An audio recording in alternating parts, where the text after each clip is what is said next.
धुळे जिल्ह्यात दिवसेंदिवस उन्हाचा पारा हा वाढताना बघायला मिळतोय आणि त्यामुळेच आपण जर बघितलं तर गरमीचं वातावरण निर्माण झालं आणि यामुळे आता प्रत्येक जण कूलर घेण्यासाठी कूलर लावण्यासाठी प्रयत्न करताना बघतोय। मात्र यामुळे आता धुळे जिल्ह्यातल्या शिरपूर तालुक्यात 2 जणांचा दुर्दैवी मृत्यू झालाय। त्याचं कारण असं आहे की जो काही कूलर होता त्याचा शॉक लागल्याने त्यांचा मृत्यू झालाय।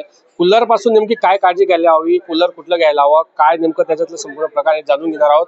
काय सांगाल दादा, काय काळजी घ्यायला पाहिजे कूलर पासून? दादा, कूलर घेताना तर सर्वात पहिले मेन गोष्ट ब्रँड मध्ये घ्या, क्वालिटी घ्या। आपण काय करतो, 2 पैशांसाठी स्वस्त कूलर घेतो आणि या गोष्टींच्या बळी पडतो। तर कूलर घेताना ब्रँड बघा। आणि दुसरी गोष्ट, कूलर मध्ये पाणी टाकताना ना सर्वात पहिले तर प्लग काढून घ्यायचा आणि घरात प्रत्येक कूलरच्या घरात जिथं लावतोय तुम्ही तर त्या ठिकाणी आर्थिंग, जमीन आर्थिंग जी असते ती कंपल्सरी पाहिजेलच। नसल्यास ना तुम्हाला 100% करंटचा हा धाक असतो।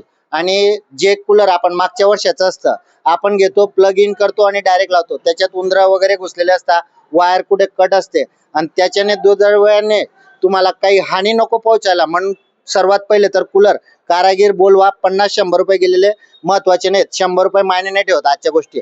पण कूलर खोलून चेक करा की आधी मध्ये काही करंट वगैरे उतरलेलं आहे का किंवा काय गोष्टी घडलेल्या आहेत का त्याच्यात, ते बघूनच तुम्ही कूलर स्टार्ट करा, अन्यथा डायरेक्ट स्टार्ट करू नका।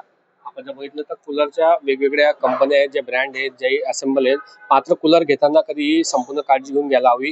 कूलर मध्ये जे काही वॉटरप्रूफ मोटर आहेत त्याची देखील काळजी घ्यायला हवी। काय सांगाल, कूलर मधले जे काही मोटर्स असतात ज्या वेळेस तुम्ही पाण्याचा पंप पण टाकता, जो कूलरचा पाण्याचा पंप असतो, तर तो लोकल क्वालिटीचा यूज नका करू। मिनिमम 200-250 रुपयाचा घ्या। 100 रुपयाचा पण वॉटर पंप भेटतो, पण त्याची क्वालिटी एवढी थर्ड क्लास असते, तो शॉकप्रूफ नसतो, सर्वात महत्वाची गोष्ट। आणि दुसरी गोष्ट, ज्या वेळेस आपण मोटर चेंज करतो कारागीर कडून, तर त्याला बहुमाना 50 रुपये एक्स्ट्रा द्या। पण मोटरची जी आपण वायर जी फिटिंग करतो ना, तर ती एकदम वॉटरप्रूफ जी टेप असते, चिकन टेप, तर त्या चिकन टेपनेच पॅक झाली पाहिजे। असं नॉर्मली टेपने पॅक नका करायला। आपण जर बघितलं तर कूलर असणार, कूलर मधली काही मोटर असणार, याच्या संपूर्ण गोष्टींची काळजी कशी घ्यावी, कुठलं कूलर घ्यावं याबाबत मार्गदर्शन आपल्याला करण्यात आलेलं आहे। अमोल राजपूत, पुढारी न्यूज, धुळे।